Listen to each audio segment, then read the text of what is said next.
Welcome to Learner B. I am Shivani Chauhan. Class 9th English की poem legend of Northland, इसको हम लोग अच्छे से समझेंगे।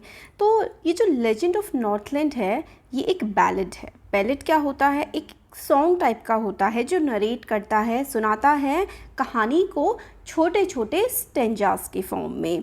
बैलेड्स जो हैं वो फोक कल्चर का पार्ट होते हैं या फिर ऐसी कहानियाँ होती हैं जो सदियों से चली हुई आ रही होती हैं। और जैसे होता है ना कि बच्चों को स्टोरीज सुनाई जाती हैं, तो इस तरीके के बैलेड्स भी बच्चों को सुनाए जाते हैं। Away, away in the Northland, where the hours of the day are few and the nights are so long in winter that they cannot sleep them through। यानी कि अवे अवे यानी बहुत दूर नॉर्थलैंड में। नॉर्थलैंड ऐसा इलाका यहाँ पर बोला गया है जहाँ पर बहुत ज़्यादा ठंड पड़ती है और सर्दियों के समय पर सूरज की रोशनी बहुत ही कम होती है, यानी कि दिन बहुत ज़्यादा छोटे होते हैं और रातें इतनी लंबी होती हैं कि पूरी रात सो नहीं सकते।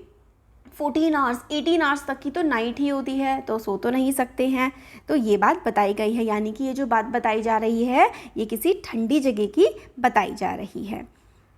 Where they harness the swift reindeer to the sledges when it snows and the children look like bear cubs in their funny furry clothes। तो बच्चे इस तरीके से वहाँ पर लगते हैं क्योंकि बहुत ठंड पड़ती है, तो बच्चों को बहुत ज़्यादा कवर करके रखा जाता है ताकि उनको ठंड ना लग जाए। तो फरी cloth made from hairy skin of animals, मतलब वो चमड़े के कपड़े जैसे कि रेनडियर का है स्पेशली, या फिर और जो फरी एनिमल्स होते हैं उनके क्लोथ्स वो पहनते हैं। रेनडियर यहाँ पर जो आपको दिखाई पड़ रहा है, a large type of dear found in the northern part of the world. तो ये बहुत ही ठंडे इलाकों में होते हैं। हार्नेस का मतलब होता है स्ट्रेप्स टू द पुल, मतलब वहाँ पर क्योंकि बहुत ज़्यादा बर्फ़ पड़ती है ना, तो ये रेनडियर ही इन पर इस तरीके से गाड़ी बांधी जाती है। आपने शायद कार्टून्स वगैरह में देखा होगा कि सेंटा आते हैं रेनडियर की गाड़ी में बैठ के। तो यहाँ पर ये बताया गया है वो जो इतना ठंडा इलाका है वहाँ पर रेनडियर को बांधा जाता है इस तरीके से कार्ट से, और स्लेजेस बनाए जाते हैं। ये जो पूरा का पूरा है ना, ये स्लेज क्या होता है? Wheel less cart on the snow. इस पर पहिए नहीं होते क्योंकि जो बर्फ़ होती है वो खुद ही काफ़ी ज़्यादा चिकनी होती है और उस पर सिंपली ईजीली इस तरीके से फिसलता हुआ जाता है। तो when it snows and the children look like rain bear, बच्चे रेन बेयर मतलब बेयर टाइप के लगते हैं, जैसे कि बेयर के कप हो, और फरी फरी कपड़े पहनते हैं। They tell them a curious story, I don't believe it's true and yet you may learn a lesson if I tell the tale to you. तो एक अलग सी वहाँ की कहानी है, एक क्यूरियस काफ़ी ज़्यादा डिफरेंट स्टोरी है और मेरे को नहीं लगता कि वो सच है, बट फिर भी अगर मैं तुम्हें वो बताऊंगी तो तुम्हें लगेगा कि तुम्हें कुछ ना कुछ तो लेसन उस टेल से या उस बैलेड से सीखने को मिलेगा। मतलब अब एक स्टोरी बता रहे हैं, जो स्टोरी हो सकता है सच ना हो, मगर एक लेसन उसमें जो है वो बहुत ही अच्छा है। Once, when the good Saint Peter lived in the world below and walked about it preaching just as he did, you know। तो ये ना थोड़ा सॉन्ग की फॉर्म में है। तो प्रीच करने का मतलब होता है to give religious lesson to deliver sermons, यानी कि उपदेश देना धर्म के बारे में। तो ये बात की जा रही है सेंट पीटर की, जो कि लिव्ड बिलो यानी कि धरती पर जब उनका जन्म हुआ था वो इस धरती पर रहते थे, इस धरती पर वॉक करते थे, अपने जो हैं धर्म के उपदेश दिया करते थे, जस्ट एज यू नो, जैसा कि तुम्हें पता ही है। He came to the door of a cottage in travelling round the earth where a little women was making cakes and baking them on the hearth. तो देखिए हर्थ जो है आप इसको भट्टी बोल सकते हैं। तो सेंट पीटर एक कुटिया में यानी कि किसी के घर के दरवाजे पर गए और वो पूरी दुनिया में घूम रहे थे, घूमते घूमते किसी के घर पर पहुँचे। उस घर में एक विमेन जो है वो केक बना रही थी, केक होता है ना, ठीक है, वो केक बना रही थी अपनी हर्थ में, यानी कि भट्टी में वो विमेन केक बना रही थी। कॉटेज इस तरीके से कुटिया होती है। And being faint with fasting for the day was almost done, he asked her from her store of cakes to give him a single one. तो जो सेंट पीटर थे वो काफ़ी ज़्यादा भूखे थे क्योंकि पूरा दिन उन्होंने व्रत रखा था और वो फेंट मतलब उनको चक्कर टाइप के आ रहे थे क्योंकि पूरा दिन उन्होंने फास्ट किया था। दिन अब पूरा ख़त्म हो चुका था, इसलिए वो उस औरत के घर गए, नॉक किया वहाँ पर और कहा कि भाई तुम जो केक बना रही हो, इन केक में से मेरे को ना सिर्फ एक सिंगल पीस ऑफ केक दे दो। क्योंकि देखिए हमारे समाज में पुराने सदियों से ही दुनिया में हर जगह प्रथा रही है कि साधु संत जो हैं तपस्या करते हैं और भिक्षा मांगने के लिए घर घर जाते हैं। तो वो भिक्षा मांगने के लिए गए। अब ये औरत केक बना रही थी, तो सेंट पीटर ने कहा कि एक टुकड़ा केक का तुम मुझे दे दो।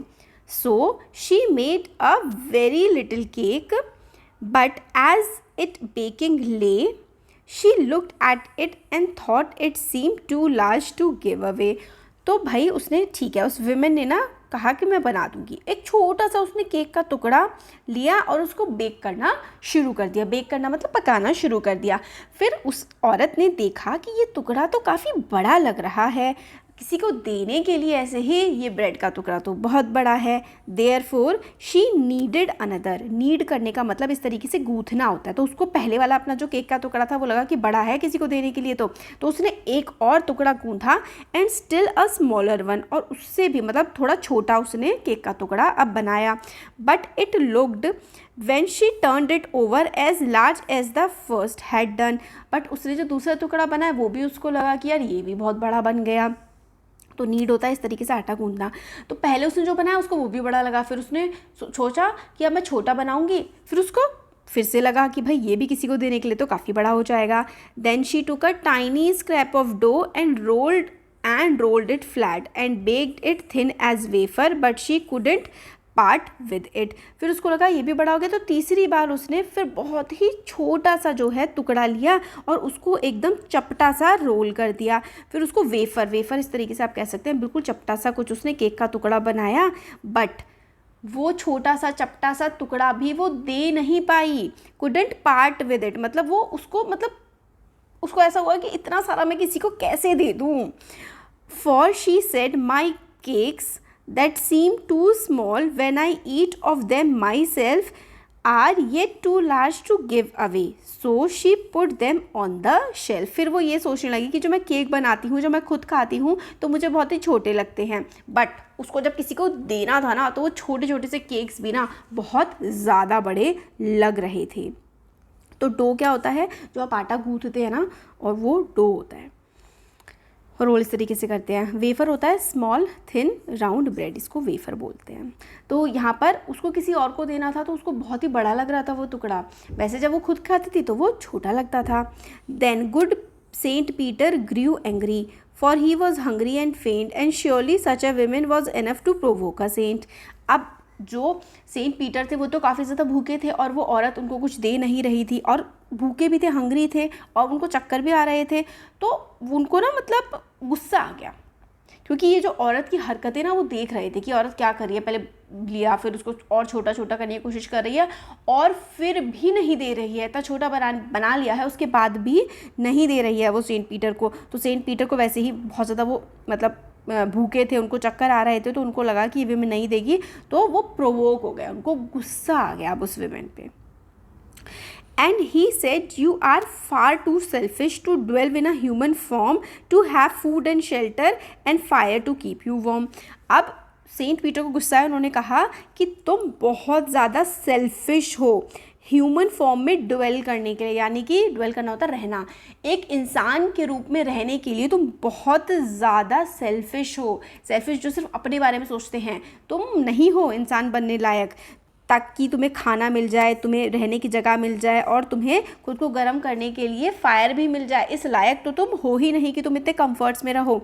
Now you shell build as birds do and shall get your scanty food by boring and boring and boring all day in the hard dry wood। फिर सेंट पीटर ने कहा कि तुम इसी लायक हो कि तुम चिड़िया बन जाओ, क्योंकि चिड़िया एक एक दाना ढूंढ करके लाती है और तब अपना घर बनाती है, और थोड़ा थोड़ा सा खाना भी चिड़िया ढूंढने के लिए बहुत मेहनत करती है। तो सेंट पीटर ने क्या किया, उसको एक बर्ड बना दिया, और एक ऐसी बर्ड वुड पैकर बना दिया उसको, क्योंकि वुड पैकर क्या करता है, बहुत ही कैड़ी जो लकड़ी होती है ना, उसको खोदता है और उसमें से अपना खाना निकालता है, यानी कि बहुत ही मेहनत करके जो है चिड़िया खाना लेके आती है अपना। तो सेंट पीटर ने उसको चिड़िया बना दिया। देन मतलब बनाने के लिए बोल दिया। देन अब she went through the chimney never speaking a word and out of the top flue a wood packer for she was change to a bird. और फिर सेंट पीटर ने क्या किया, उसको वुड पैकर बना दिया। उन्होंने ये श्राप दे दिया उसको। उसके बाद वो औरत कुछ बोल नहीं पाई और हमने देखा कि घर में से एक चिड़िया निकली चिमनी के बाहर से और फिर उसके बाद वो वुड पैकर था वो उड़ गई और आगे समझ में आया हमें कि वो जो औरत है वो अब एक चिड़िया, एक वुड पैकर बन चुकी है। She had a scarlet cap, तो इस तरीके की ये होती है स्कारलेट, ब्राइट रेड कलर होता है। Scarlet cap on her head and that was left the same but all the rest of her clothes were burned black as coal in the flame. यानी कि उस औरत ने एक ना रेड कलर की ना कैप पहनी हुई थी अपने सर पे, वो कैप तो रह गई उसके सर पर इस तरीके से बर्ड के सर पे जैसे होती है। उसके अलावा बाकी सारे कपड़े उसके जल गए जो बिल्कुल कोयले की तरह काले हो गए। उसके सर पे जो कैप थी वो रह गई और वो इस तरीके की दिखने लगी वो औरत। वुड का मतलब होता है फॉरेस्ट यहाँ पर। And every country schoolboy has seen her in the wood where she lives in the trees till this very day, boring and boring for food. और हर बच्चे ने, स्कूल बॉय यानी कि हर बच्चे ने उसको देखा है वुड में रहते हुए। वुड यानी कि जंगल, जंगल हम वुड को बोलते हैं। वुड वैसे लकड़ी भी होता है बट यहाँ पर जंगल के कंटेक्स्ट में यूज़ किया गया है और हर बच्चे ने उसको जंगल में देखा है। वो जंगल में ही रहती है आज भी। बोरिंग एंड बोरिंग, बोरिंग होता है खोदना, खुदाई करना। वो लकड़ी को खोदती खोदती बहुत ही मुश्किल से अपना खाना ढूंढ पाती है। तो क्योंकि वो सेल्फिश थी, वो छोटा सा ब्रेड का टुकड़ा भी एक संत को नहीं दे पा रही थी, इसलिए उसकी सेल्फिशनेस की वजह से उसको चिड़िया बना दिया गया। तो ये स्टोरी है। तो ये पोएम जो है एक लेजेंड है एक बूढ़ी औरत की जो एक छोटा सा ब्रेड का टुकड़ा भी नहीं दे पाई थी एक संत को, इसलिए सेंट पीटर ने उसको क्या बनाया, चिड़िया बना दिया, जिसके लिए खाना ढूंढना बहुत ही, मतलब वो चिड़िया जो वुड पैकर होती है ऐसी चिड़िया बना दिया जो बहुत ही मेहनत से मुश्किल से अपना खाना ढूंढ पाती है। तो ये था इस पोएम का पूरा मतलब। वीडियो पसंद आया है तो like share and subscribe. Thank you.